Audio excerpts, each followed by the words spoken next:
Halo, salam sejahtera. Kita lanjut materi untuk pertemuan 9, yaitu konsep basis data dengan LRS.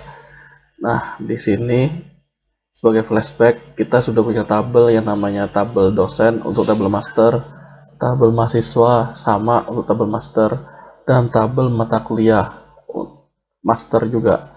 Nah, kita sudah membuatnya di PHP yaitu ada M dosen, master dosen, master mahasiswa, terus ada master mata kuliahnya. Nah, tabel-tabel master tersebut nanti akan dihubungkan dengan tabel transaksi. Sifatnya tabel transaksi akan membaca dari tabel master. Kalau bisa digambarkan, tabel transaksinya ada, saya buat di sini adalah tabel untuk tabel jadwal, di mana ada key, NIP, key, nomor tabel, key kelompok, key tahun ajar, dan semester. Nah, kalau digambarkan melalui LRS, nanti bentuknya kurang lebih seperti ini. Jadi, pada mata kuliah, key-nya adalah nomor tabel. Nomor tabel ini akan diserahkan ke tabel jadwalnya, yaitu tabel transaksi. Sehingga nomor tabel akan menjadi key juga, disebutnya foreign key. Untuk dosen, begitu juga, ada yang menyerahkan key-nya yang awalnya primary key, CNIP akan masuk ke tabel jadwal, tabel transaksi berupa CNIP sehingga akan menjadi foreign key. Nah, kenapa di sini kelompok tahun ajar semester juga dibuat menjadi key? Nah, ada ceritanya. Nanti akan kita coba buat tabel ini, kemudian akan kita coba isi record. Sehingga dari record ini bisa ketahuan apa maksudnya key-key yang ada di atas. Nah, langkah selanjutnya tentunya kita coba buat tabel di PHP-nya untuk tabel UTS. Jadi ceritanya kita lanjutin tabel UTS, di mana nama tabelnya adalah T-jadwal. T-jadwal menunjukkan T ini untuk transaksi. Jumlah kolomnya adalah 1, 2, 3, 4, 5, 6, 7, 8. Berarti kita set jumlah kolomnya 8. Klik go. Nah, tunggu. Kemudian masukkan nama-nama filenya. CNIP varchar 6. Berarti kita buat CNIP varchar 6.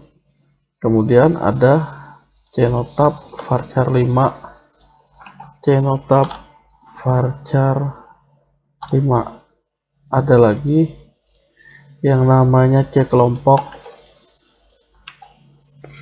Di sini menggunakan varchar 6. Ada lagi yang namanya tahun ajar char 8. Jadi akan ngisi angka di sini. Char tetap panjangnya 8. Contohnya 2019-2020. Kemudian ada yang namanya semester. Semester di sini kita mengkodekan hanya satu huruf, yaitu O, P, E, dan F. Berarti isi 1. Kemudian ada yang namanya hari. Nah, hari sama juga dengan semester ini. Hari dari angka 1 sampai 7, ya cukup aja simpen char 1. Kemudian ada yang namanya waktu. Nah, waktu ini menunjukkan dari jam berapa sampai jam berapa perkuliahannya dilakukan. Di sini menggunakan varchar 13. Varchar 13. Kemudian ada namanya ruang. Ruang ini varchar 20. Nah, untuk struktur tabelnya sampai ini sudah selesai, tapi kenapa ada garis bawah, garis bawah, garis bawah? Garis bawah ini menunjukkan ini harusnya dijadiin key. Tapi kita coba aja kalau nggak dijadiin key, apa yang terjadi? Kita coba save. Proses buat. Oke. Nah, tabelnya jadi, yaitu tabel T-jadwal. Saat kita browse, dia bilang belum ada isi, ya karena belum kita isi. Nah, ini maksud dari tiap-tiap key. Kita akan nyoba sesuai jadwal perkuliahan yang saya miliki. Dengan nicknya saya 084 ini, saya akan nyoba masukin nomor tabelnya IS 202 seperti ini. Berarti 084, saya akan insert di nomor tabelnya IS 202. Oke, kelompoknya. Nah, dalam hal ini misalkan saja kelompoknya itu kita ambil yang paling atasnya ini, yaitu SI2B. SI2B.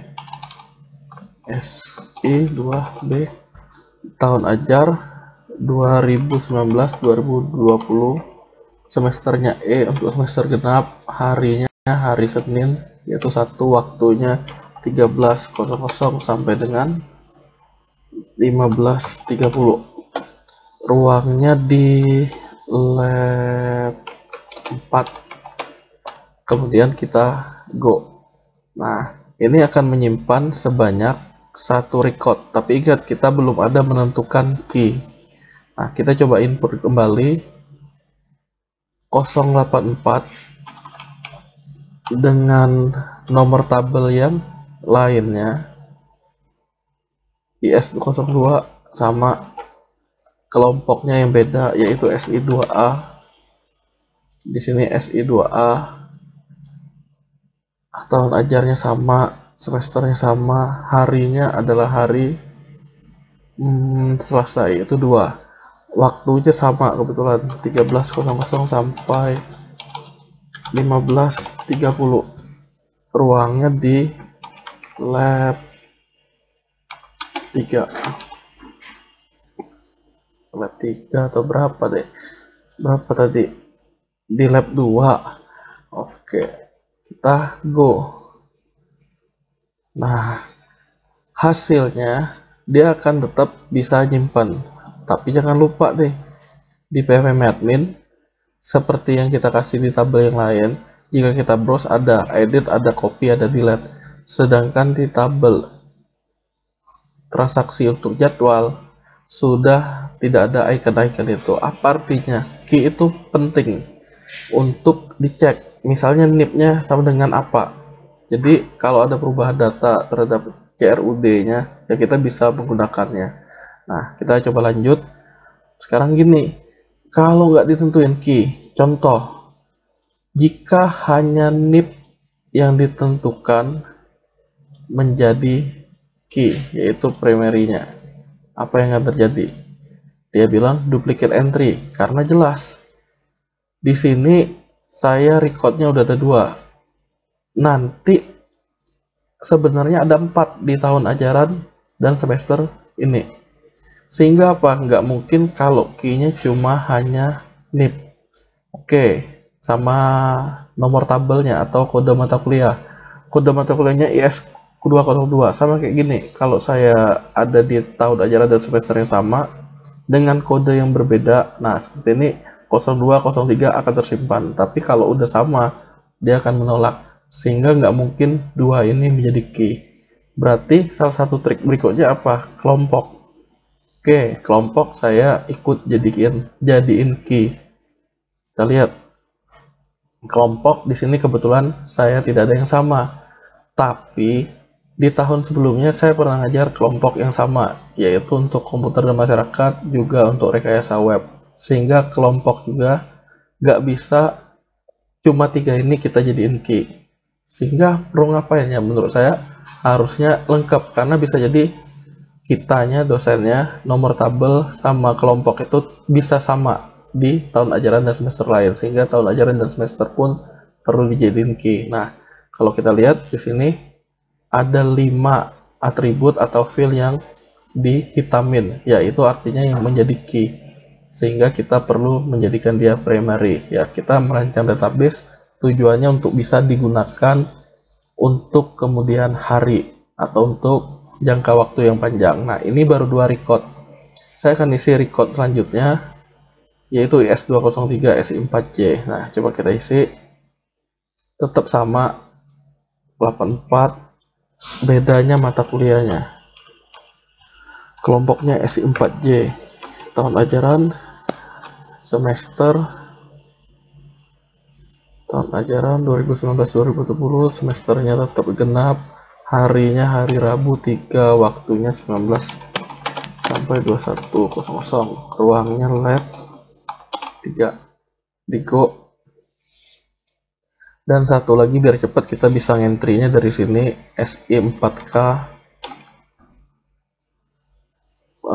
harinya hari Jumat berarti 345, pukulnya 16.30 sama dengan 18.30, ruangannya di lab 2. Kita go sama dengan di insert tadi, bedanya yang di sini adalah perintah query-nya. Nah, sehingga kita sudah mendapatkan 4 record. 4 record itulah disebutnya tabel transaksi. Kebetulan tabel detail transaksi pada video kali ini belum kelihatan, nah karena beda kasusnya, tapi konsepnya sama. Ngisi record untuk tabel transaksi pun sudah selesai dilakukan. Nah, untuk video selanjutnya kita akan bahas bagaimana membuat halaman tampil dari data transaksi itu ke data table. Jadi konsepnya ini ada dosennya mengajar mata kuliah apa, kan nggak kelihatan nih. Bagaimana bisa tampilannya seolah-olah seperti ini, kelihatan hari itu hari apa, kemudian mata kuliahnya apa, nanti mahasiswanya pun bisa ngelihat.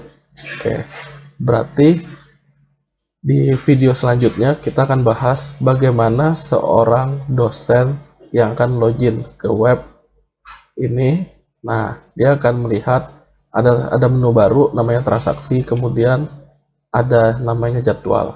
Oke, berarti untuk login dosen dia bisa ngelihat, sekali lagi 085 ini dia akan melihat jadwal dia mengajar. Oke, caranya gimana? Tonton video selanjutnya. Terima kasih.